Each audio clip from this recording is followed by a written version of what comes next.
Super Mario Brothers film has been enjoying some box office success, becomes the latest film to join the $1 billion box office club. And another win for IMAX since the return to theaters post-pandemic. Also saw the Avatar effect play out in its latest quarterly results. As for looking ahead, certainly the company is thinking about summer blockbusters, but it's also looking very much at its global base and possible growth in markets like India as well as Japan. Let's get some more perspective now from the company's CEO. Rich Gelfond is chief executive at IMAX, and he joins us. Rich, nice to see you. Thanks very much. Thanks for having me, John. Nice to see you, too. Okay, Super Mario Brothers. Who knew? Well, I like to say we knew, but we didn't. April is historically not a fantastic month, and animation isn't really necessarily the sweet spot for IMAX, but our April is about double last April, and it's led by Super Mario, as well as a lot of international local language things. And, it's a gift. Since the pandemic ended and things have really turned around, momentum is really, behind, is forcing IMAX forward, pushing us. And I have to say, thank God for those brothers. Yeah, it was fun. I enjoyed it. My family enjoyed it, and I think that's what people are looking for, getting back out and having some fun experiences. The economic uncertainty is something we talk about every day, Rich, and even just now I was showing our audience what's happening with the price of oil and some people trying to assess whether, for example, the recovery in China is as robust as some had anticipated. That's a market you know very well. What are you seeing on the ground there right now?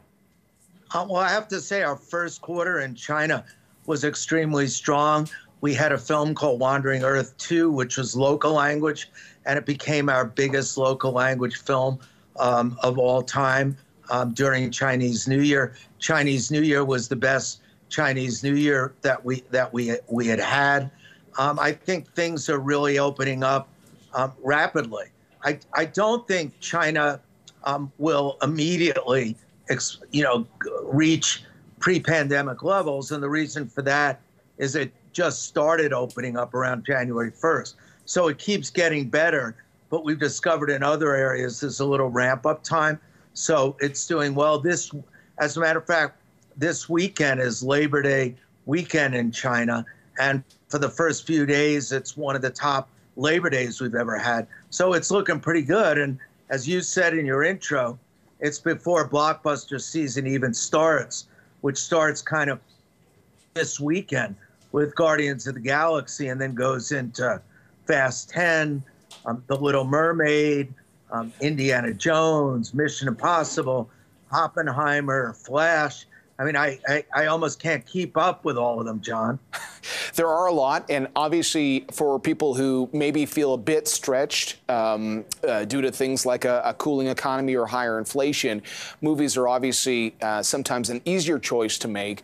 But can you talk to us? I mean, look, choosing to see a film in IMAX essentially is an upgrade, right? You get a bigger experience. You have to pay a little bit more for your ticket. Do you see any signs of the inflationary impact keeping people on the sidelines? Not at all. And by the way, I would say it's not just a bigger experience, it's a better experience. The sound is better, the light levels, the resolution, the angle you sit to the screen. It's very much a premium experience. And people have showed in other areas, like if you look at concerts, look at the price of Taylor Swift tickets, or you look at sporting events, that, after the pandemic, I think people are even more willing to pay up for something special, and something special which doesn't entail sitting on their couch and watching their TV screen. So yes, ticket prices have gone up. We don't set them. Our exhibitor partners set them. Our revenue comes from a license fee. But there hasn't been very much resistance. And as a matter of fact, the movies are one business that it's still pretty low cost entertainment. And I think, upping the price with the rate of inflation doesn't turn people off. Personally, when I go to a restaurant, I have sticker shock. And, when I get on an airplane, I think they made a mistake and they put an extra 0 on the ticket price. But, the little amounts that movie tickets are going up pale in comparison to some of these other things. And I don't think people are gonna go away from the movies, I think, more likely they'll go to the movies because it's still an inexpensive form of entertainment.